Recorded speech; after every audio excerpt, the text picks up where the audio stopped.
This week, the CEO of Astronomer and his head of HR were caught on a kiss cam at a Coldplay concert having an affair. Now, if they had just been on the kiss cam and sat there like normal people, no one would have noticed. But because they both ducked out of the light very fast from guilt and shame, Chris Martin himself called them out as potentially having an affair on stage. The man knows something about having an affair, no doubt, in the public eye. Now, aside from the myriad of other issues, we're going to pause here for a moment and just think metaphysically how fascinating this moment is, because you're talking about, think of all the metaphors and allegories for a blind spot being spotlighted. This is a secret, a deep, dark room in these people's lives, and a beam of literal light shined on it and eliminated the secret and started the healing process immediately.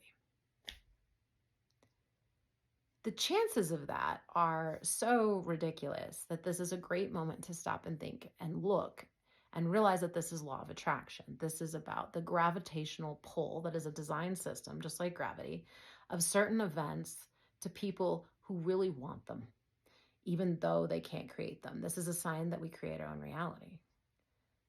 This couple could have lived with a secret and had for a very long time, if you look.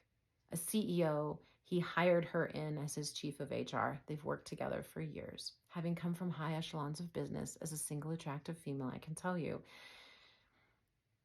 the business mistress evolved from the secretary to the high-end executive that can travel with you, right? Like when you travel, you stay in the same hotels. You have to. You're traveling for business. You go together. How much more fun, especially if your marriage isn't going so great, or you don't feel appreciated at home, or you're a hotshot CEO out in the world, and at home you're just taking out the garbage.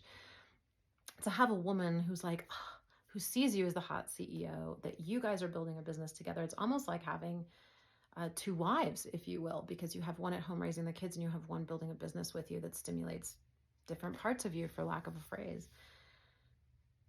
But the woman, guys, ladies, her job is to look out for a team of people, not one man. As the chief of HR, you have a huge group of people that are your responsibility, and that you are only looking to protect one person. Because here's what happens with the compromise of CEO and chief of HR, right? She can flow all information back to him. She's in any meeting that he's not in. She's able to always watch his back, not just hiring and firing decisions, but who's reporting him.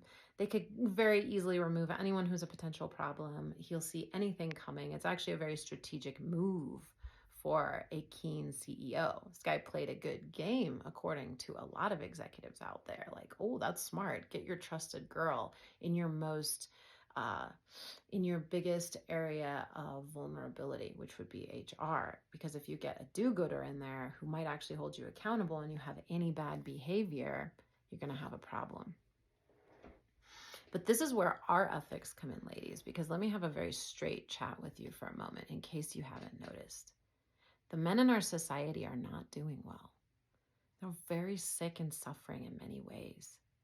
Anyone who's willing to sleep with someone, especially when they're married and have kids and a whole life, they're selling out to a double life. And you should not be open to allowing that man to do it to himself, regardless of what you're doing to your own sense of ethics.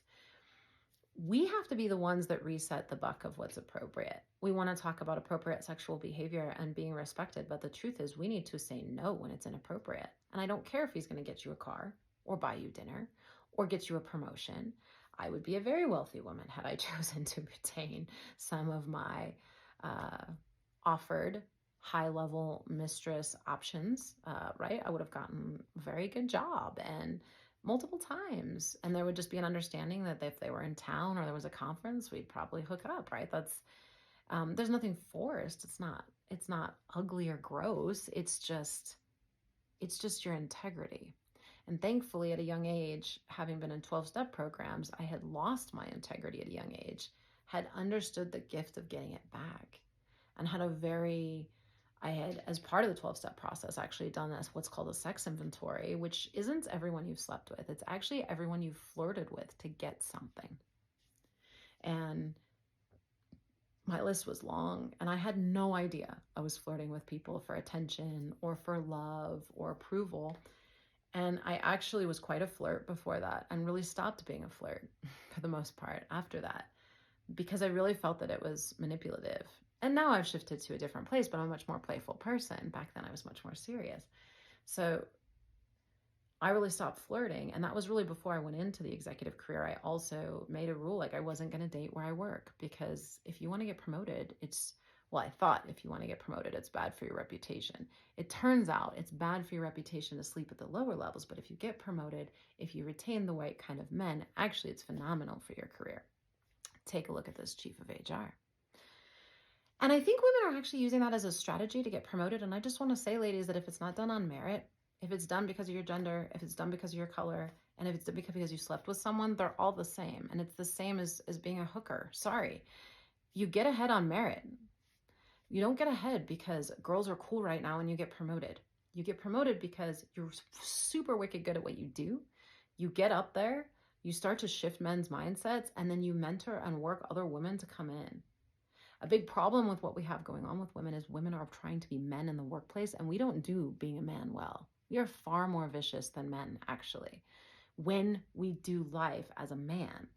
When a woman learns to be a powerful woman as a woman, we're not as vicious as men, but we are very intimidating and powerful because we are expressed and what we say is on point. But it is not the shadow queen. It is not to hurt. It is not vicious. It is to spotlight. It is to remove blind spots. And it is to bring people together and create a level playing field. That is part of the maternal divine role, right? We make sure everyone gets a chance. Everyone gets a safe start. The little ones and the big ones get to play nicely together, right? That's our guiding role, is who's missing on this team? What function is missing on this team? Not, are all my girlfriends here and can we trust each other? And, are the guys all sleeping with me so I have the most power? When a man came to try to sleep with me, I would actually, well, anyway, it doesn't matter anymore. What matters is that we begin to realize as women, and I was hardly a perfect person, by the way. I'm not saying but I managed to do that one right, and it's worth sharing, especially at this time with this story.